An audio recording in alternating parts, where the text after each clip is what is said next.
remember the hair, but they have no facial features, just a fuzzy. Oh my goodness. I got a theory, and basically it was, the story was that it was a guy, they called him George, like the clothing range. It's a bit of a joke, really. And he met an unfortunate end in the factory that was there. He died on the site. And I've seen it. He came back. And I wasn't the only one. People didn't tend to talk about it. No, you're a sensible guy. What did you make of it? To start with, I thought it was Doug, the security guard. Then I thought, well, he hasn't responded. Maybe it's the lorry driver. So you tried to make sense of it? Yeah. It's maybe the tachograph had run out. Yeah. And he's having to have a break. Yeah. And I thought, no, because the lorry arrived 3 hours before, so it wouldn't be the lorry driver. Yeah. And it took me about 3 minutes for it to kick in that, hang on, I've just seen George. And that was it. I just assumed it was a human being. Oh my goodness me. But no, it wasn't. It was genuinely George. Goodness. Bless him, he's still there. Just like the entity is still here. We've felt it, we've seen it. Yeah, and your beer moved across. Now I think my Dave's about to go to the bar and get me a glass of red wine, perhaps. Are you? Yeah. So, thanks Andy. And that was a pleasure. Thanks for having me along. I'm going to give Andy a chance to have another bit of his beer while I read you the next bit of the story. Okay, now, I'll have a glass of red wine actually, Dave. Thank you very much. Now the next bit of the story, and this is from The Ghosts of Brighton Lanes. This bit of the story says, contrary to popular belief that ghosts only make their presence felt during the night time, many seem to appear during daylight hours, as was discovered by a young barmaid at the pub. Now, there's quite a lot of stories from barmaids. Whilst attending a lunchtime trade, she suddenly became aware of a woman in a long red dress. Now this is the red dress one. Standing behind the person she was serving. Although her heavily draped attire seemed somewhat antiquated, it was her face that instilled the most horror. Now this is why I wanted to read this story, because of you saying about the face of George.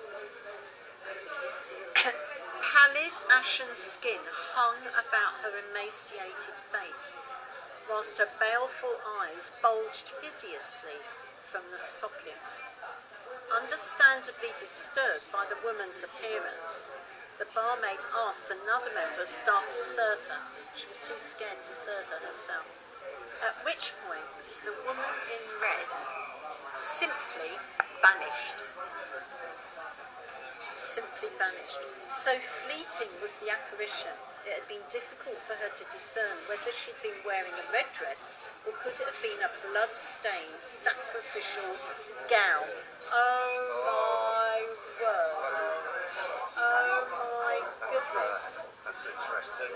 I'm going to show you a picture of the guy who wrote this book. There's Rob Mark. And this is a picture of him in the cellars underneath the pub that I'm in.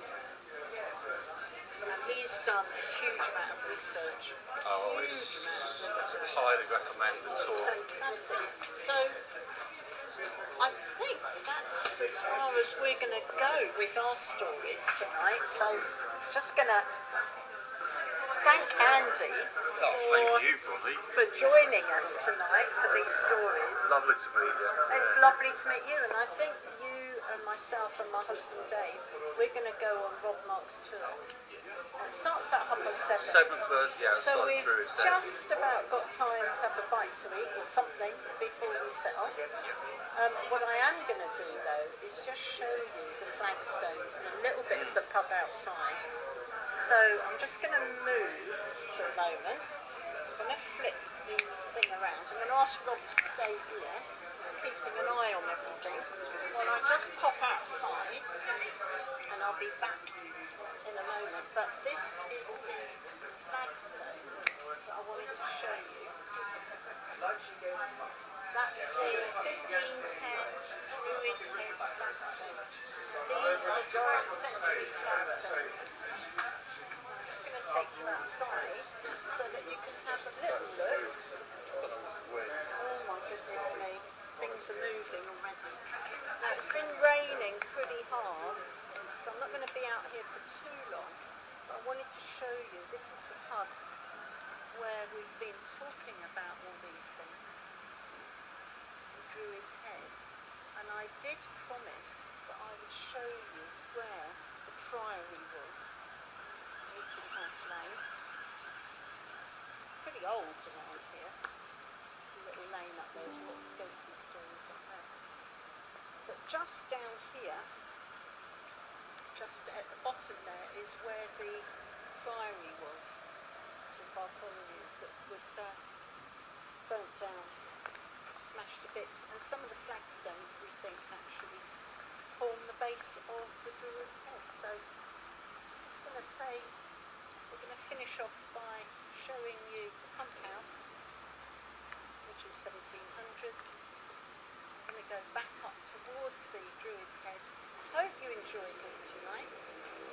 We've not had too many people join us, but I'm hoping that some people will watch this as the recording later. It will stay up for about a week before I take it down. So this gives you a little bit of the Druids Head history here.